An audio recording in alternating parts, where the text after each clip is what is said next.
అందరికీ నమస్కారం. 9 భక్తి ఛానల్కి స్వాగతం, సుస్వాగతం.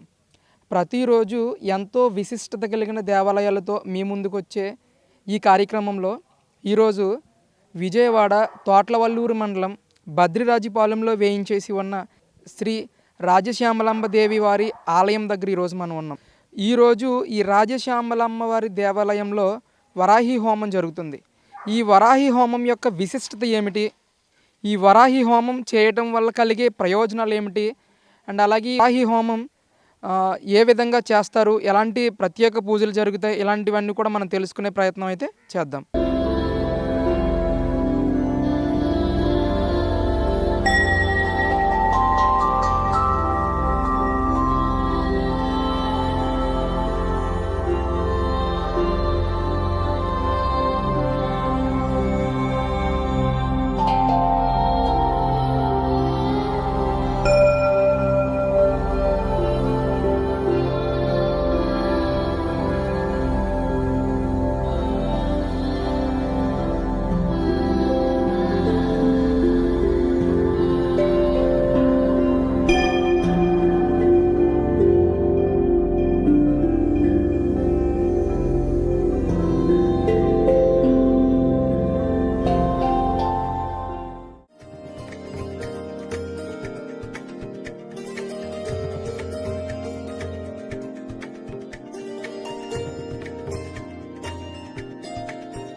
वार्तादेवताय नमः हृतपस्तिर्या जलमध्यादिवरवादाय वीगाय स्वाहा क्षेत्रमाय नमः ओम ह्रीं ओम पटकयावदुद्धृष्णापटयाय स्वाहा आदित्यात्मने स्वयंकराय नमः कृतेर्याभिघार्य आदित्यभिघारयति ओम चन्द्रस्भिघारयति ओम ह्रीं ओम पटकयावदुद्धरणाय गुरुवरदाय ओम स्वाहा चक्षुर्मदिवाकमणगुरुसिद्धमस्य गुरुवराय स्वाहा स्वाहा ओम ऐं ह्रीं ओम नमो वार्ताले वार्ताले वाराय वाराय वराम देवराम के ग्रोमै मन्ये अंधेर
శుభదినం. ఈరోజు ఈ కార్యక్రమానికి ప్రోగ్రాం నిర్వహించినందుకు సుధాకర్ రెడ్డి గారు పూర్వజన్మ సుకృతం వల్ల ఈ విధంగా చేయగలిగారు.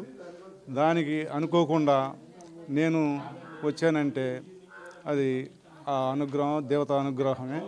ఈ రోజున గొప్ప గొప్ప పల్లెటూరులో కానీ పెద్ద పెద్ద టౌన్లో కానీ వెళ్ళవలసినటువంటి దేవతా విగ్రహం ఇక్కడ ఈ విధంగా పెట్టి గుడి కట్టి ఇంత కార్యక్రమం చేస్తున్నారంటే అది పూర్వజన సుకృతం అనుకోవచ్చు, ఒక విధంగా దైవ సంభూతం అనుకోవచ్చు.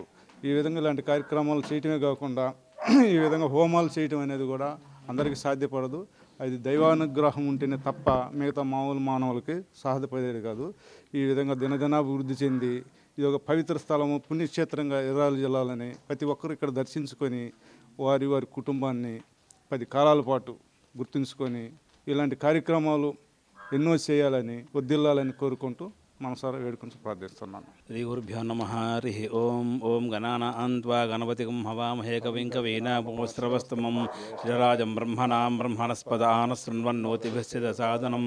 శ్రీమహాగణాధిపతే నమః.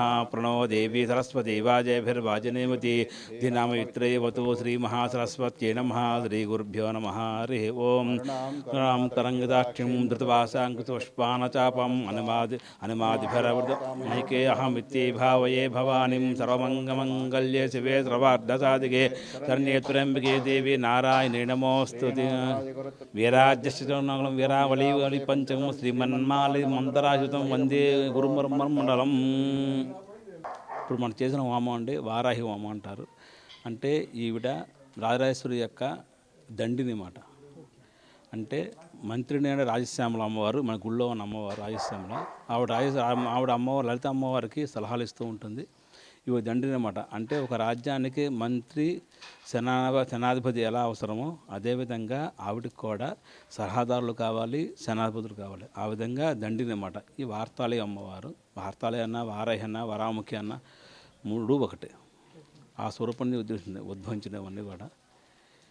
ఈవిడ శత్రు సంహారానికి, మనకి ఏమన్నా కోర్టుల వ్యవహారాలు ఉంటే చూసుకోవడానికి, స్థలాల విషయంలో అయినా సరే, మన అనారోగ్యం ఉన్నప్పటికి కూడా ఆరోగ్యం చేకూరాలంటే, సత్వరంగా చేకూరాలన్నా సరే ఇలాంటి హోమాలు చేసుకోవటం వల్ల ఆవిడ వార్తాల యొక్క అనుగ్రహం వల్ల త్వరగా మనకి అనుకూలంగా మన పనులు జరుగుతూ ఉంటాయి.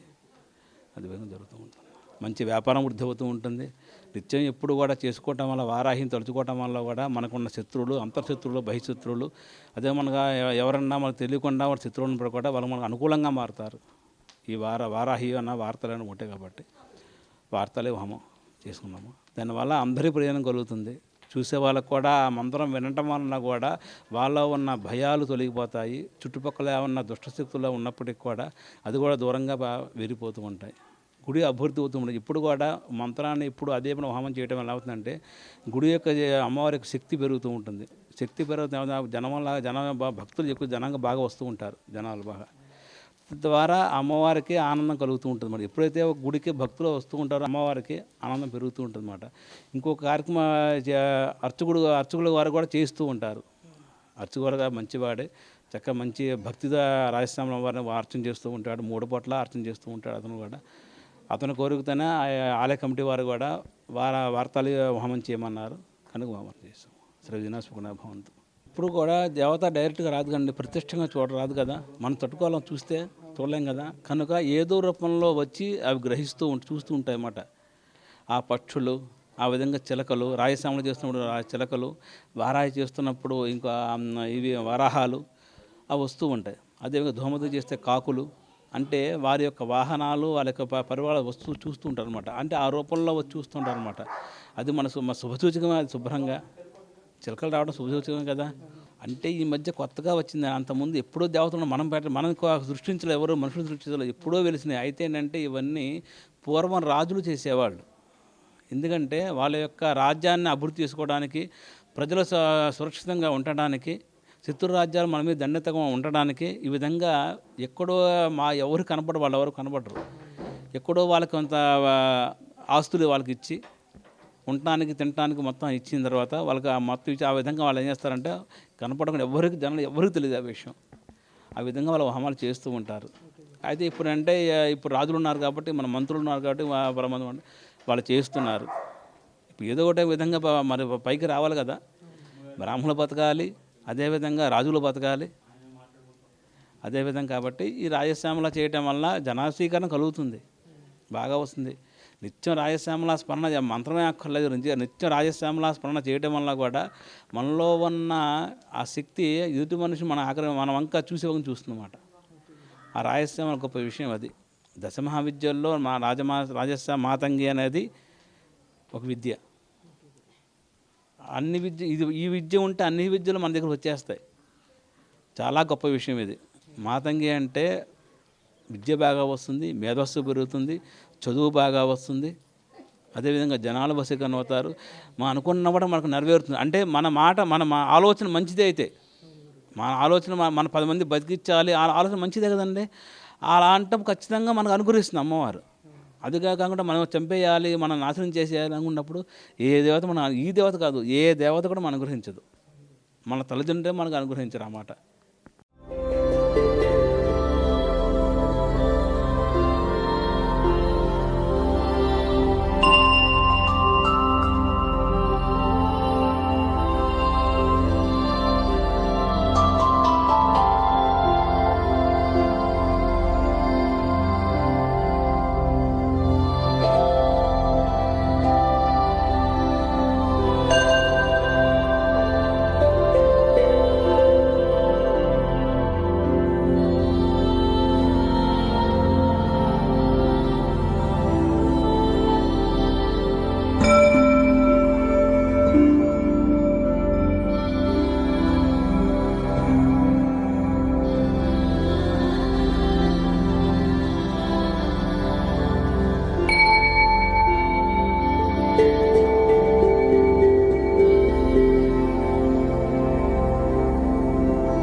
చూశారు కదండి, ఇది విజయవాడ తోట్లవల్లూరు మండలం భద్రరాజుపాలెంలో వేయించేసి ఉన్న శ్రీ రాజశ్యామలాంబవారి దేవాలయంలో జరిగిన వారాహి హోమం.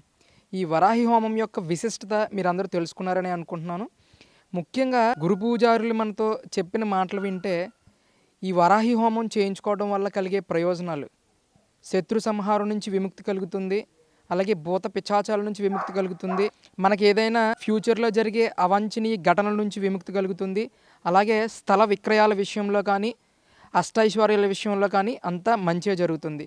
ఈ హోమం చేయించుకున్న వాళ్ళకే కాదు, ఈ హోమం చూడటం వల్ల, ఆ పూజారులు చదివే మంత్రాలు వినడం వల్ల కూడా చేయించుకునే వాళ్ళకి ఎంత ప్రయోజనం అయితే కలుగుతుందో ఈ హోమం చూడడం వల్ల కూడా అంతే ప్రయోజనం చూసిన వారికి కలుగుతుందని మన ప్రధాన అర్చకులు అయితే మనతో చెప్పి ఉన్నారు. సో మీరు కూడా ఈ వరాహి హోమం చూసి ఆ రాజశ్యామలామ్మ వారి ఆశీస్సులు పొందుతారని మా ఛానల్ ద్వారా మేము కోరుకుంటున్నాం. ఇక్కడ ఇంకొక విషయం ముఖ్యంగా మాట్లాడుకుంటే, ఈ వరాహి హోమం చేస్తున్నప్పుడు వరాహి దేవి అంటే రాజశ్యామలామ్మ వారు పక్షి రూపంలో కానీ జంతు రూపంలో కానీ మన దేవాలయం చుట్టూ తిరుగుతూ అరుస్తూ కనిపిస్తారు అనే పురాణంలో కూడా ఒక సంఘటన ఉంది. అలాగే ఈరోజు ఇక్కడ చూస్తే పక్షులు కూడా ఈ వరాహి హోమం చేస్తున్న సమయంలో అరవడం కానీ, పక్షులన్నీ వచ్చి ఆ గోశాలలో వాలడం కానీ, కాకుల రూపంలో కానీ రామచిలకల రూపంలో కానీ గుడి మీద వాలడం, ఇలాంటివన్నీ కూడా ఒక శుభ పరిణామంగా మనం చూస్తున్నాం. ఇవన్నీ వరాహి హోమం వల్ల కలిగే ప్రయోజనాలు, వరాహి హోమం విశిష్టత, వరాహి హోమం నిజంగానే ఇక్కడ దేవత ఉంది అని చెప్పడానికి ఒక ప్రతిరూపం. ఇలాంటి హోమాలు చేయటం వల్ల, ఇలాంటి హోమాలు చూడడం వల్ల కూడా మనకెంతో ప్రయోజనం కలుగుతుంది అని చెప్పి గురు పూజారులు మనతో చెప్పారు. ఇదండి ఈ వరాహి హోమం యొక్క విశిష్టత. మీరు కూడా తప్పకుండా చూసి వరాహి దేవి యొక్క రాజశ్యామలాంబ వారి యొక్క ఆశీస్సులు పొందుతారని కోరుకుంటున్నాం. మరొక రోజు మరొక వీడియోతో మీ ముందుకు వస్తాం. అంతవరకు సెలవు. నమస్కారం. కెమెరామ్యాన్ ఫనీతో శివప్రసాద్, 9 టీవీ భక్తి ఛానల్, విజయవాడ.